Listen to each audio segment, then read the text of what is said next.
ভারতবর্ষে বিজেপি সরকার যেভাবে গোটা দেশকে পরিচালনা করছে, আপনি তো দূরের কথা, আপনি মনে করতেই পারেন যে আপনি শিক্ষিত মানুষ, আমি অনেক সুখে আছি। আমি আপনাকে বলি, এই ভ্রান্ত ধারণা ছেড়ে দিয়ে বর্তমান দেশ বিচার ব্যবস্থা থেকে শুরু করে আইনি ব্যবস্থা একের পর এক অধপতনের দিকে গেছে। একটা রাজনৈতিক দলের জনপ্রতিনিধি যেই নাকি নন্দীগ্রাম বিধানসভায় দাঁড়িয়েছে, রাজনৈতিক পরিভাষা ভুলে গিয়ে একদিকে বলছে যে চারিদিকে মুসলিম এরিয়া আছে, তাদেরকে বলছে এটা পাকিস্তানি পাড়া, 4টে জিহাদি, 25টা উমুক, 25টা তুমুক। এই হলো রাজনৈতিক ভাষা। যাদের ভাষা জ্ঞান নেই তারা নাকি দেশ চালাচ্ছে। দেশ চালাতে গিয়ে বিভিন্ন সময় একের পর এক যে আইনগুলো এনেছে, কি করে বুঝায় ইটাহারের মানুষ, অর্থাৎ আমার জন্মস্থান, আমার সমস্ত শ্রদ্ধেয় ভাই এবং বোনদেরকে শুধু একটা কথা বলতে চাই, রাজনৈতিক কুটকাচালি, রাজনৈতিক জনমত যা আছে, আপনার যে অধিকার, যেই দিন আপনি নিজেও জানেন সিএ এনআরসির বিরুদ্ধে আপনি দিল্লির শাহিনবাগে গিয়ে আন্দোলন করতে পারেননি। এই পার্টি, মিম পার্টি মানে বিজেপির দালাল। এই ছেলে বা মোফাক্কিরুল দাঁড়িয়েছে কোন একটা ব্যক্তিকে হারানোর জন্য। এখন মির্জাফর 2 হয়ে গেছে মোফাক্কিরুল ইসলাম। আমি তাদের বলি, এসো এসো এসো, সামনে এসে চোখে চোখ রেখে যা বলি তা শুনে যাও। মোফাক্কিরুল ইসলাম যতদিন বেঁচে থাকবে দেশের অপশক্তির সাথে নিজের রক্তকে দিতে দ্বিধাবোধ করবে না। বিগত দিনে আপনারা দেখেছেন, হ্যাঁ আপনারা সবাই জানেন মোফাক্কিরুল ইসলাম কি, কেন, এবং গোটা পশ্চিমবঙ্গে জাতি ধর্ম নির্বিশেষে একটা দেশকে সুন্দরভাবে এগোনোর জন্য নিজের শ্রমকে, নিজের সময়কে ব্যয় করে রাজ্যের বিভিন্ন প্রান্তে ছুটে বেরিয়েছে। আজ যারা চায়ের দোকানে বিজেপির দালাল মির্জাফর 2 কাউকে হারাতে এসছে, আরে ভাই এই বর্তমান 21 সালে কাউকে হারানোর টাইম নেই। নিজের জিতে ইটাহার বিধানসভার সমস্ত মানুষকে কিভাবে রক্ষা দিব তার শপথ নিতে এখানে এসেছি। নিজের আগামী প্রজন্মকে সুরক্ষিত করার জন্য এমন একজন মানুষকে আপনাদেরকে নির্বাচিত করতে হবে। আমি ভোট প্রার্থী, আমি বিধানসভার ভোটে দাঁড়াবো, আমি ভোট চাইবো। নির্ধারণ করবেন আপনারা, আশীর্বাদ করবেন আপনারা, দোয়া করবেন আপনারা, কারণ আপনাদের হাতেই সেই শক্তি, আমার বোঝানোর শক্তি।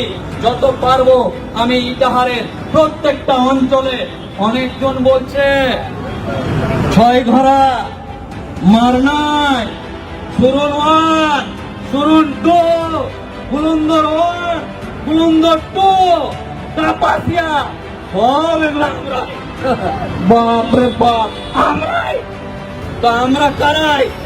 খেলা হবে রাজনৈতিক ময়দানে, রাজনৈতিক পদ্ধতিতে, গণতান্ত্রিক পদ্ধতিতে যে ব্যবস্থাগুলো আছে সেই ব্যবস্থা গ্রহণ করে ইটাহারের বুকে কাঁদাতে ধুলা উড়িয়ে দিয়ে আগামী নির্বাচনে প্রত্যেকটা মানুষের বাড়িতে গিয়ে প্রত্যেকটা মানুষকে বিনম্রভাবে বর্তমান দেশের পরিস্থিতি আর আপনার ছেলে মেয়েকে কিভাবে নিয়ে আগামী দিন বাঁচবেন এই কথা মানুষের সামনে রাখবো।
যারা ছিল তৃণমূলে তারাই আজ পদ্ম ফুলে বঙ্গবাসী বলছে তাই আসাদ ভাই তোমায় চাই, তোমায় চাই, তোমায় চাই। মাঠে ঘাটে নদীর পাড়ে বেকার যুবককে দেওয়ারে দিদিমণির যন্ত্রণাই আসাদ ভাই তোমায় চাই, তোমায় চাই, তোমায় চাই। বিজেপির সঙ্গে ঘুরে মণিপুরে কোট করে প্রমাণ সহ মিলছে তাই আসাদ ভাই তোমায় চাই, তোমায় চাই, তোমায় চাই। তিনি করছেন মোনাজাত, তিনি কাছেন পেটের ভাত, মুখে মুখে আওয়াজ হয় মোফাজ্জলদার তোমায় চাই, তোমায় চাই, তোমায় চাই। শিক্ষকের ঝড় নাই দিদিমণি তাই না ঠাই বঙ্গবাসী দেখছে তাই আসাদ ভাই তোমায় চাই, তোমায় চাই, তোমায় চাই। একই গাছে দুটি ফুল বিজেপি আর তৃণমূল রিপোর্টে আজ মিলছে তাই আসাদ ভাই তোমায় চাই, তোমায় চাই। পাড়ায় পাড়ায় আওয়াজ তোলা হয় যদি বদলে ফেলো সম্প্রীতি বাংলা করবো তাই আসাদ ভাই তোমায় চাই, তোমায় চাই। আর হবে না কোনো ভুলে ভোট নয় দিলে মুলে ওটা দিয়ে দেবে তাই আসাদ ভাই তোমায় চাই, তোমায় চাই, তোমায় চাই। গান গেল সোজা বনে বিজে মূল শ্রীরামে ঘুড়ি দুটো ছাড়বো তাই আসাদ ভাই তোমায় চাই, তোমায় চাই, তোমায় চাই। বিজেপিকে সঙ্গে নিয়ে কাজ হবে না ভাইপো দিয়ে তোলা পাখির পাতা তাই আসাদ ভাই তোমায় চাই, তোমায় চাই, তোমায় চাই। চাকরি নামে টাকা নিয়ে প্রাণ বাঁচালো ভিড় দিয়ে এমন নেতার পাশে নাই মোফাজ্জলদার তোমায় চাই, তোমায় চাই, তোমায় চাই। ভোট নিয়ে খেলতে দিদি তৈরি নেতা পাচ্ছে মোদি চক্রান্ত আর ঘুষি চাই আসাদ ভাই তোমায় চাই, তোমায় চাই, তোমায় চাই। আমরা তৃণমূলে সন্ধে হলেই করতে ভুলে কারোর উপর বিশ্বাস নাই মোফাজ্জলদার তোমায় চাই, তোমায় চাই, তোমায় চাই। অসস্ত্রীর পথযাত্রায় গ্রামীণ মানুষ পায় না ঠাই, বর্ষাকালে পড়ছে কাদায় আসাদ ভাই তোমায় চাই, তোমায় চাই, তোমায় চাই। আসল প্রকল্প পেরুয়া শিবির নামে শুধু সবুজ দিদি এমন খেলা খেলছে তাই আসাদ ভাই তোমায় চাই, তোমায় চাই। শিক্ষার্থী শিক্ষা নিয়ে যুবকদের আজ হয় না বিয়ে ভুগছে সবাই বেকার তাই আসাদ ভাই তোমায় চাই, তোমায় চাই, তোমায় চাই। শিল্প ঘরের নামে তুমি ভেঙে পড়লে সর্বভূমি নতুন শিল্প বলবো তাই আসাদ ভাই তোমায় চাই, তোমায় চাই। ডান বাম ডিজে মূল কারো কাছে পাই না ফুল ফুল দিকে আসি একটি আশাই মোফাজ্জলদার তোমায় চাই, তোমায় চাই। খপের চপ শিল্পের বাণী যাচ্ছে বাধারানি চপ শিল্পের দরকার নাই আসাদ ভাই তোমায় চাই, শুনবো না আর মিথ্যা বাতন নিজেই লড়বো নিজের আসন ধোকাবাজির চাইটা নাই মোফাজ্জলদার তোমায় তারা ছিল তৃণমূলে তারাই আজ বদ্ধ ফুলে বঙ্গবাসী বলছে তাই আসাদ ভাই তোমায় চাই,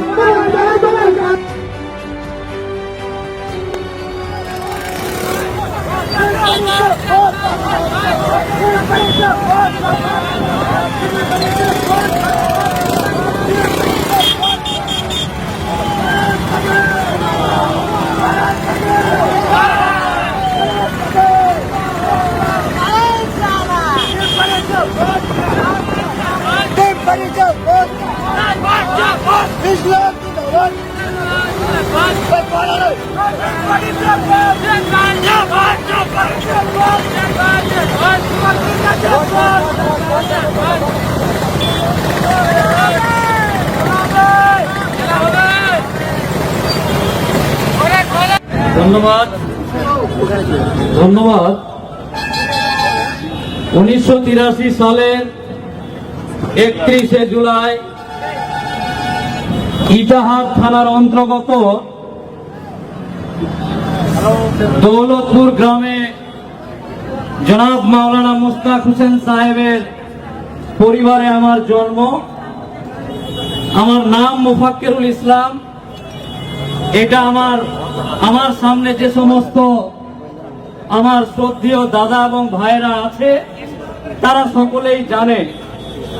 যদিও এটা রাজনৈতিক সৌজন্য, তাই নিজের পরিচয় দিয়ে আজ ইটাহার চৌরাস্তার পবিত্র ভূমিতে আমি রাজনৈতিক যে দল, এই দলে গোটা পশ্চিমবঙ্গে রাজনৈতিক নির্বাচনের যে উৎসব, এই উৎসবে আমি একজন অংশীদার। প্রথমেই ধন্যবাদ জানাই ইটাহার থানার প্রশাসন সহ নির্বাচন কমিশনের যে সমস্ত আধিকারিকরা আছে। কলকাতা থেকে আসার পথে সমস্ত রাস্তায় যেভাবে সহযোগিতা করেছে আমাদের কনভয়কে, আমি আমার হৃদয় থেকে ধন্যবাদ জানাই। তারপরেই অত্র এলাকার যে সমস্ত ভাইরা চায়ের দোকানে এবং এদিকে ওইদিকে যারা বলছে এই পার্টি মিম পার্টি মানে বিজেপির দালাল। এই ছেলে বা মোফাক্কিরুল দাঁড়িয়েছে কোন একটা ব্যক্তিকে হারানোর জন্য। এখন মির্জাফর 2 হয়ে গেছে মোফাক্কিরুল ইসলাম। আমি তাদের বলি, এসো এসো এসো, সামনে এসে চোখে চোখ রেখে যা বলি তা শুনে যাও। মোফাক্কিরুল ইসলাম যতদিন বেঁচে থাকবে দেশের অপশক্তির সাথে নিজের রক্তকে দিতে দ্বিধাবোধ করবে না। বিগত দিনে আপনারা দেখেছেন, হ্যাঁ আপনারা সবাই জানেন মোফাক্কিরুল ইসলাম কি, কেন, এবং গোটা পশ্চিমবঙ্গে জাতি ধর্ম নির্বিশেষে একটা দেশকে সুন্দরভাবে এগোনোর জন্য নিজের শ্রমকে নিজের সময়কে ব্যয় করে রাজ্যের বিভিন্ন প্রান্তে ছুটে বেরিয়েছে। আজ যারা চায়ের দোকানে বিজেপির দালাল মির্জাফর 2 কাউকে হারাতে এসছে, আরে ভাই এই বর্তমান 21 সালে কাউকে হারানোর টাইম নেই। নিজের জিতে ইটাহার বিধানসভার সমস্ত মানুষকে কিভাবে রক্ষা দিব তার শপথ নিতে এখানে এসেছি। কে হারলো, কে জিতলো, কে কি করলো কোনো কিছু দেখার দরকার নেই। যারা বলছে বিজেপির দালাল, রাজনৈতিক সৌজন্যতার খাতিরে শুধু একটা কথা বলতে চাই, এর আগে আপনারাই জানেন ইটাহারের বুকে কে বিজেপির দালাল ছিল, কার সিকিউরিটি ক্লোজ করা হয়েছিল, কি থেকে কি করা হয়েছিল। পরবর্তীতে একের পর এক শুধু আজকে আমি একটা কথা বলতে এসেছি ইটাহারের মানুষকে, আমরা জানি দেশে বর্তমান পরিস্থিতি কি। দেশের বর্তমান পরিস্থিতি কি, একটা কচি শিশু মেয়েকে দিনের বেলায় রেপ করছে ফেসবুকে লাইভ করে, আর ফেসবুকে লাইভ করে দেখাচ্ছে দেখো দেখো দেখো আমি রেপ করছি। রেপ করেও যখন শান্তি না পাচ্ছে গলা টিপে মারছে, গলা টিপে মেরে দেওয়ার পরেও ফেসবুক লাইভ করে বলছে আমি মরিয়মকে, জামালের মেয়ে মরিয়মকে রেপ করলাম, রেপ করার পর গলা টিপে মেরে দিলাম, তাতেও শান্তি না, আমি তার যৌনাঙ্গগুলোকে কেটে কেটে ফেসবুকের মধ্যে লাইভ করে দেখাচ্ছে।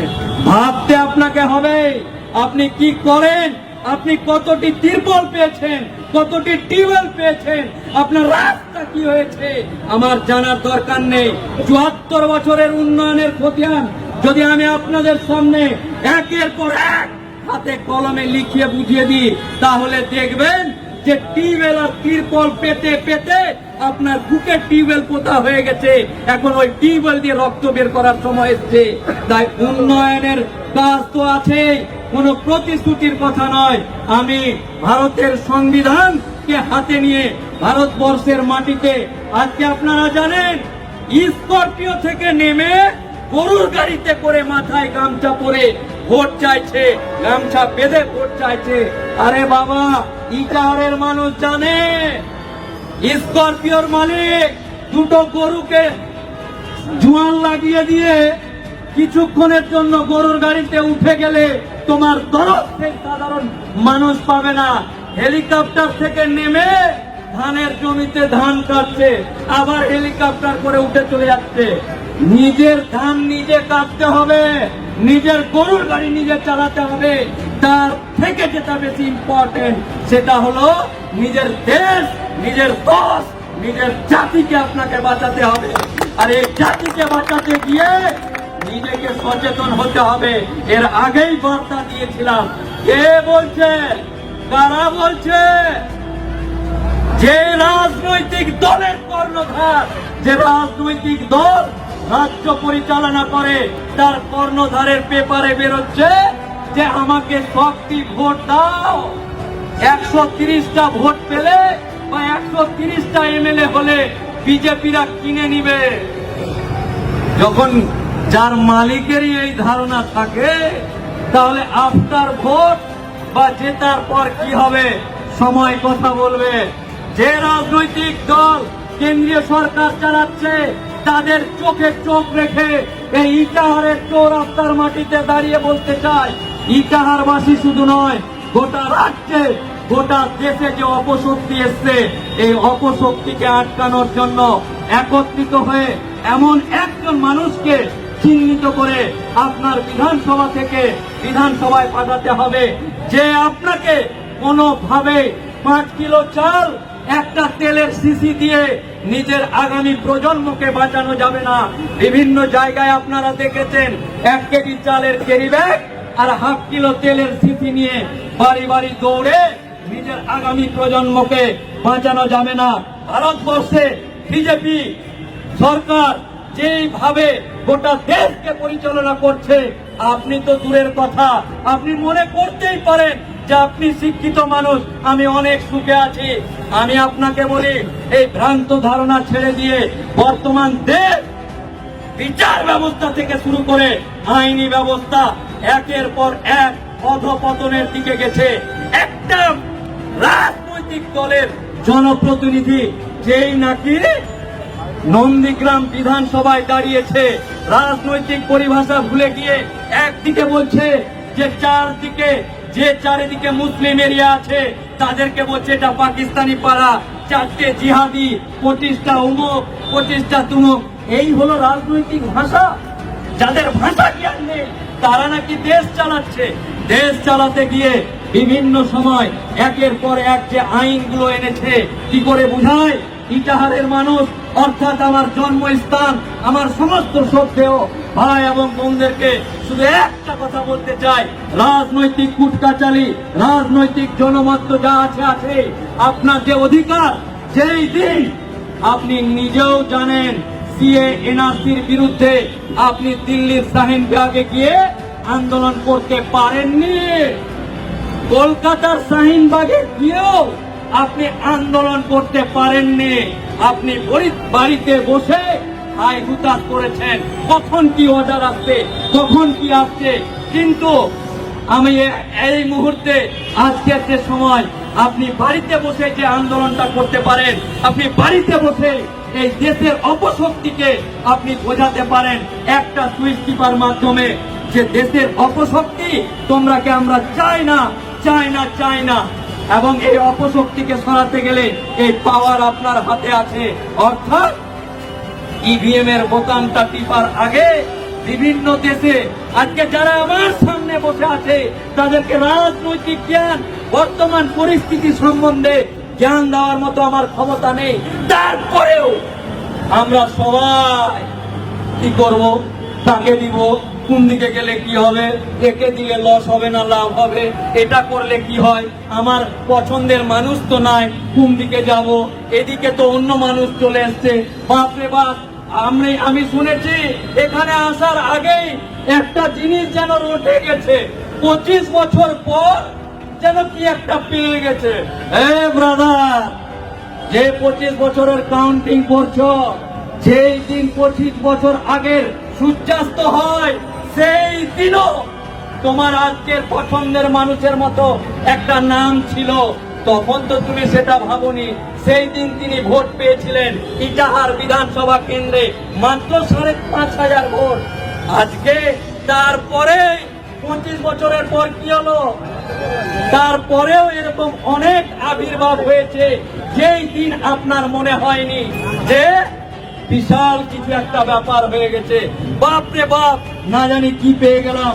আমি মোফাক্কেরুল ইসলাম আপনাদের সামনে, সকলের সামনে বিনম্র চিত্তে আপনাদেরকে বলতে এসেছি, আগামী দিন শুধু কলকাতা হাইকোর্টের উকিল হিসাবে নয়, ব্যারিস্টার আসাদুদ্দিন ওয়াইসি সাহেব আগামী 8 তারিখে ইটাহারের বুকে এসে সংবিধানকে হাতে নিয়ে দেশের বর্তমান পরিস্থিতি, এই উত্তর দিনাজপুর জেলার ইটাহার বিধানসভার প্রত্যেকটা মানুষকে বর্তমান দেশের পরিস্থিতি সম্বন্ধে অবগত করবে।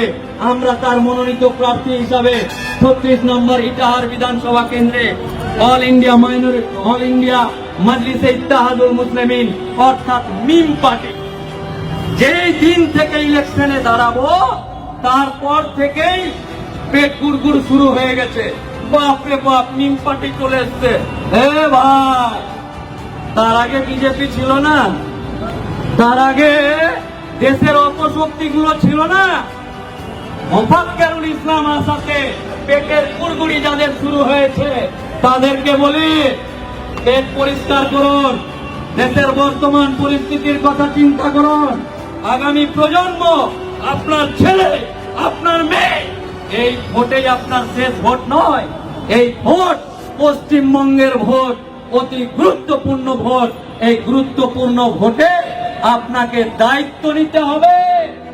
67 বছরের বাবাজি কদিন পরে মারা যাবেন।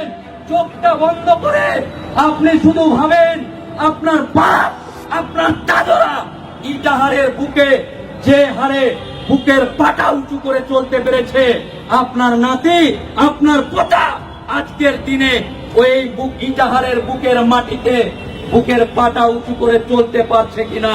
তাই সজাগ সচেতন আপনাকে হতে হবে। সজাগ মানে কি লাঠি লাজনা নিয়ে মারামারি না, এই দল থেকে এই দল, ওই দল থেকে সেই দল নয়। নিজের আগামী প্রজন্মকে সুরক্ষিত করার জন্য এমন একজন মানুষকে আপনাদেরকে নির্বাচিত করতে হবে।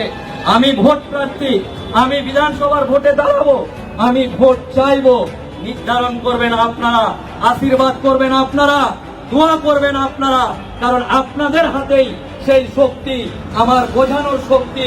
যত পারবো আমি ইটাহারের প্রত্যেকটা অঞ্চলে, অনেকজন বলছে ছয় ঘরা মারনাই, সুরুন 1, সুরুন 2, কুলুন্দর 1, কুলুন্দর 2, কাপাসিয়া, সব এগুলা আমরাই।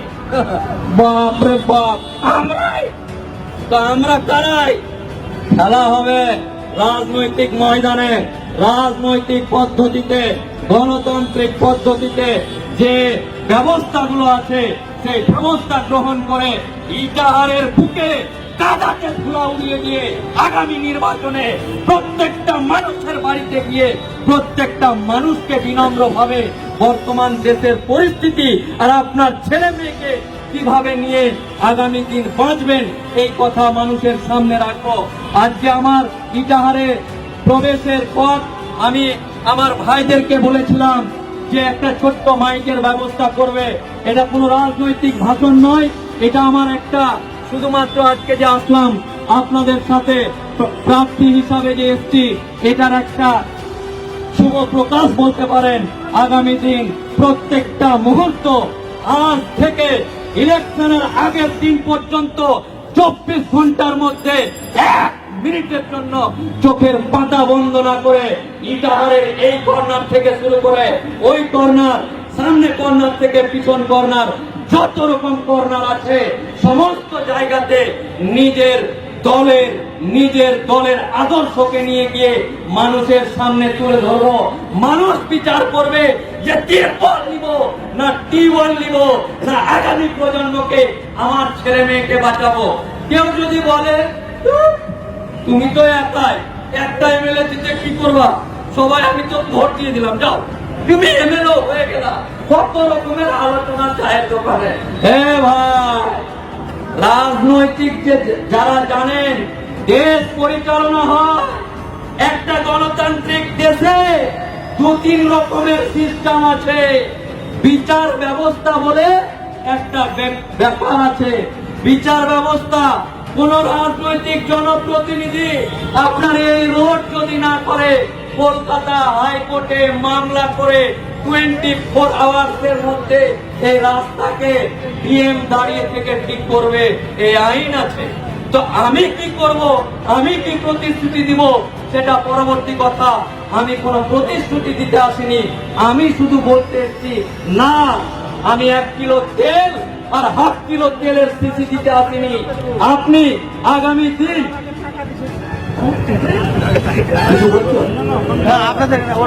আমি শুধু বলতে এসছি, আপনার কচি ছেলে মেয়েটা সারা দিন 300 টাকা ইনকাম করে যে ছেলেটাকে, যে মেয়েটাকে ইংলিশ মিডিয়ামে ভর্তি করেছেন, আগামী দিনের পরিস্থিতি একটা জ্যান্ত সমাজের মেয়েকে একটা অসভ্য মানুষ রূপী জানোয়ার তাকে রেপ করে, রেপ করার পর তাকে আগুনে জ্বালিয়ে দেয়। একটা কাজ করতে যাওয়া ইটাহার নয়, ইটাহার কুলন্দর বিভিন্ন জায়গা থেকে, সুরুল পাজল বিভিন্ন জায়গা থেকে যে মানুষগুলো কাজ করতে চায় তাদের সঙ্গী হিসাবে এক মানুষ কাজ করতে গেছিল। দিনের বেলায় অকারণে নিজের ইচ্ছাতে আগুন জ্বালিয়ে দিয়ে গোটা বিশ্বকে দেখাচ্ছে, দেখ আমি কিচ্ছু মানি না, আমি জ্যান্ত জ্বালালাম, আমি পুড়ালাম, তারপর লোক দেখানি জেলে গেলাম। আবার জেল থেকে যেদিন বেরোচ্ছে সেই দিন মনে হচ্ছে যেন দেশ স্বাধীন করে ভারতকে মুক্তি দিল। তারপর আর এই হচ্ছে এরকম অজস্র কথা। আমার ভাইরা নিজের সংসার পরিচালনা করার জন্য যে সময়টা অতিবাহিত করেছে, এই সময় অতিবাহিত করতে করতে দেশ কোন দিকে গেছে, সমাজ কোন দিকে গেছে, রাজ্য কোন দিকে গেছে আমরা ভুলে গেছি।